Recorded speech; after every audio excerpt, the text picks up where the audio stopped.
சுஜாதாவின் சிறுகதைகள். ஸ்ரீரங்கத்து தேவதைகள். குடுமி. 50களிலேயே ஸ்ரீரங்கத்தில் குடுமி வழக்கொழிந்து கொண்டிருந்தது. நாதஸ்வரக்காரர்கள் துறந்து விட்டார்கள். பண்ணி வைக்கும் வாத்தியார்களும் கோவில் அர்ச்சகர்களும் தான் தொழில் தேவைக்கு குடுமி வைத்திருந்தார்கள்.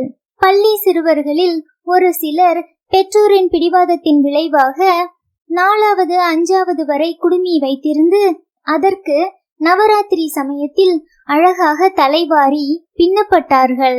கோல்டன் ராக் தொழிற்சாலையில் வேலை பார்க்கும் ஃபுல் ஷூட் ஐயங்கார் லௌகீகத்துக்காக கிராப் வைத்திருந்தாலும் உற்று பார்த்தால் பின்னால் ஒரு மெல்லிய கற்றை குடுமி போல் பாவனை செய்ய கடைசி அடையாளமாக சொல்லலாம். பெரும்பாலும் அவர் அதை தம் தொப்பிக்குள் ஒளித்து வைத்திருந்தார். கோயில் காரியங்கள் பண்ணுகிறவர் அனைவரும் குடுமி வைத்திருந்தாலும் சினிமா போகும்போதோ கோட்டைக்கு போகும்போதோ முண்டாசுக்குள் ஒளித்து வைத்து கொண்டுதான் போவார்கள். திராவிட கழகக்காரர்களாலும் மற்ற சில சிறார்களாலும் போரான் பாரியா உச்சி குடுமி என்று இகழப்படுவதை தவிர்க்க உபாயம் இது. இவ்வாறு குடுமி அரிதாகி கொண்டிருந்த காலத்தில் உங்களுக்கு ராகவனின் கதையை சொல்லித்தான் ஆக வேண்டும்.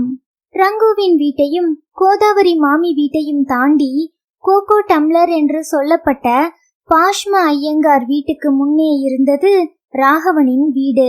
அவன் அப்பா AR என்று அழைக்கப்பட்ட ரங்கசாமி ஐயங்கார் கச்சிதமாக இருப்பார்.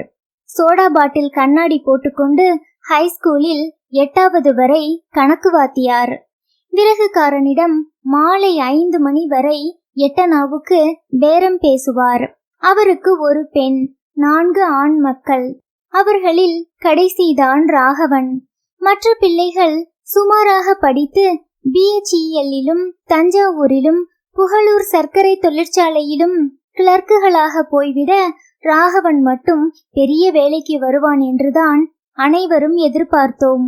ராகவன் ஜோசப் கல்லூரியில் மனு போட்டான். கணிதத்தில் புலியாக இருந்ததால் மேக்ஸ் ஆனர்ஸ் சேர்ந்தான். ராகவன் கருவென்று ஒரு பெண் பிள்ளை அளவுக்கு குடுமி வைத்திருந்தான். முன் நெற்றியில் கொஞ்சம் குறைத்து முக்கால் மண்டையில் புறப்பட்டு பின்னோக்கி சென்ற கருநாகம் போன்ற கூந்தல். அதை அவன் காலை வேளையில் ஒரு சரசாங்கியின் நளினத்தோடு சேகரித்து வாரி எண்ணெய் தடவி முடிப்பான்.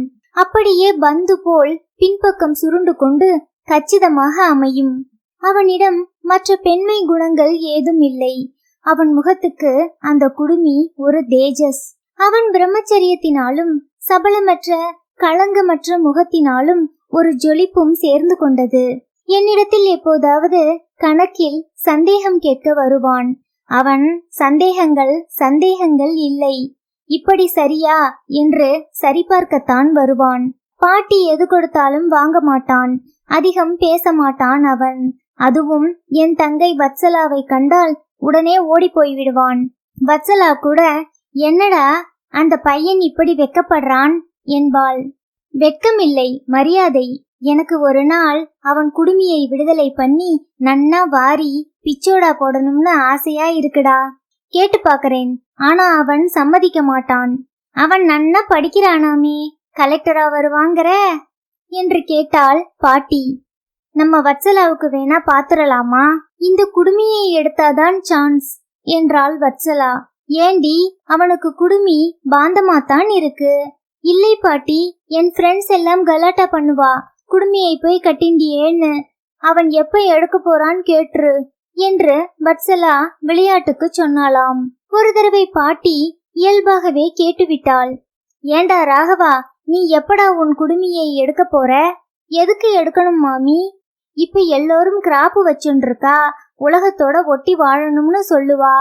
பஸ்ல யாரும் உன்னை கலாட்டா பண்ணலையா என்று கேட்டாள் வத்சலா. அவன் நேராக பார்க்காமல் பதில் சொன்னான். கலாட்டா பண்ணுவா, பண்ணா பண்ணிட்டு போறா, நான் கண்டுக்கிறதே இல்லை.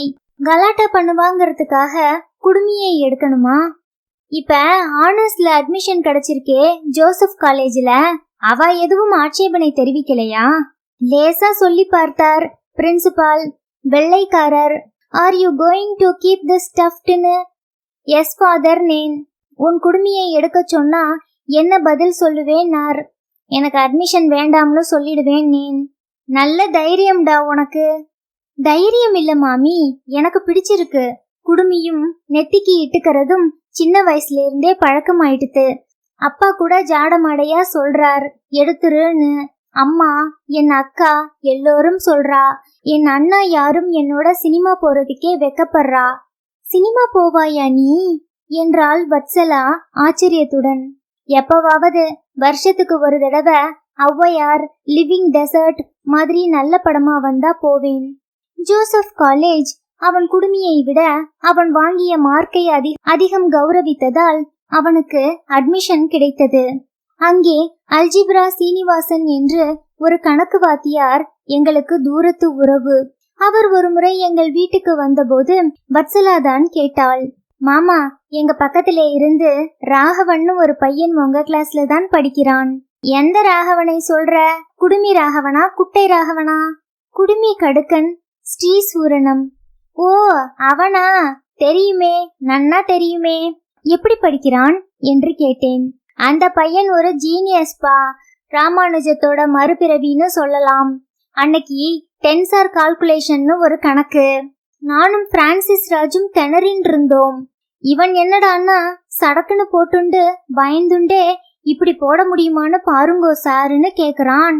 அசந்து போயிட்டோம். This boy will go places. ஆனா குடுமியை எடுக்கணும். எல்லோரும் சொல்லி பார்த்தா மாட்டேங்கிறான்.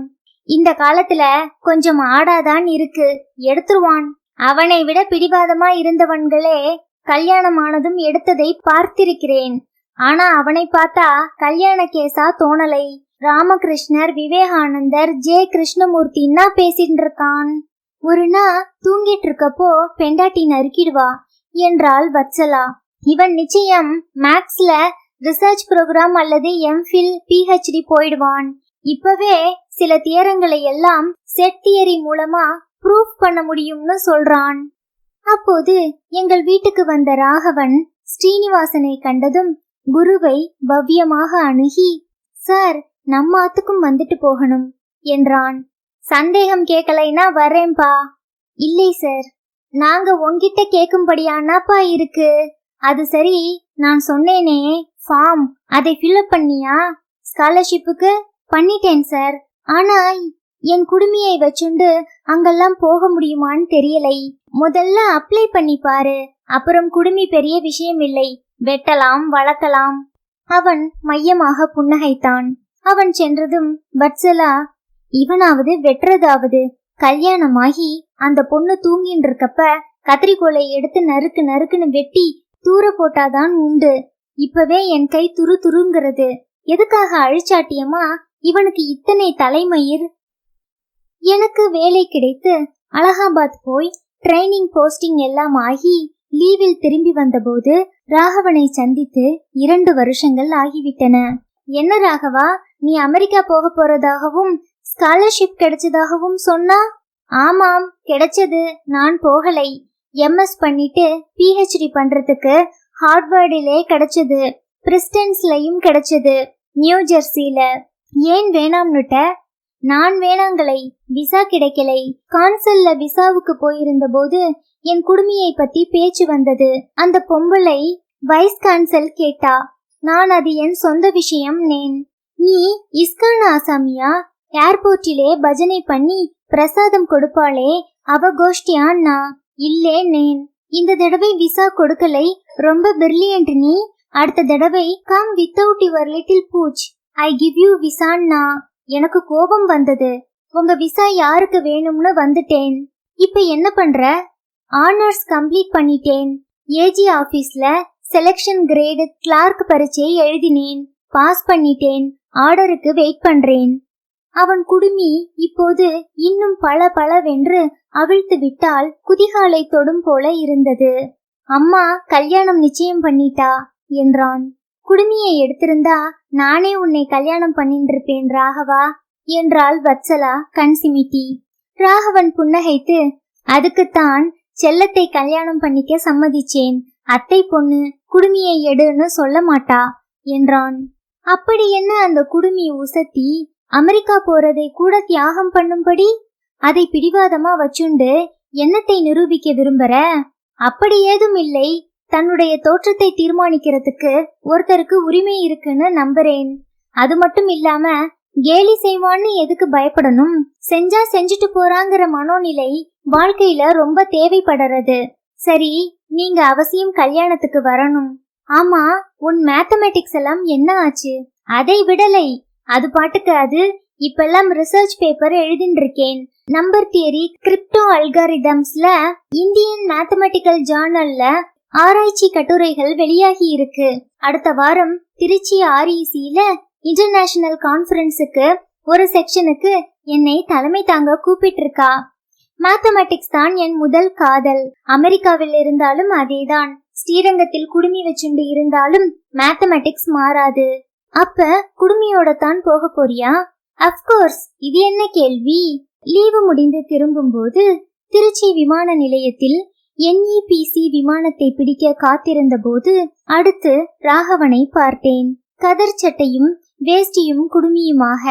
என்ன ராகவா, ஏர்போர்ட்ஸ்ல எங்கேயாவது ஃபாரின் போறாயா? இல்லை, நான் சொன்னேன் பாருங்கோ, கான்ஃபரன்ஸ். அதுல இஸ்ரேல்ல இருந்து ஃபெர்ன்ஸ்டைன்னு ஒரு ப்ரொஃபசர் வரார். அவரை வரவேற்க வந்திருக்கேன். ரிசப்ஷன் கமிட்டியிலே இருக்கேன். ஃபாக்கர் விமானம் வந்து அதிலிருந்து இறங்கிய 15 பேரில் இந்த ப்ரொஃபசர் ஃபெர்ன்ஸ்டைன் தனித்து தெரிந்தார். அவருக்கு ராகவன் மாலை போட நல்ல உயரமாக இருந்ததால் சற்று MB போட வேண்டி இருந்தது. தனக்கு MB போடப்பட்ட மாலையை கழற்றி அவர் மீண்டும் ராகவனுக்கே போடுவது தெரிந்தது. அவனுடன் சிரித்து பேசிக்கொண்டே வந்தார். கிட்டத்தில் பார்த்தபோது ப்ரொஃபசர் நல்ல அழகான கட்டுக்குடுமி வைத்திருந்தார். இத்துடன் ஸ்ரீரங்கத்து கதைகள் குடுமி நிறைவுற்றது. எழுதிய வருடம் 1995.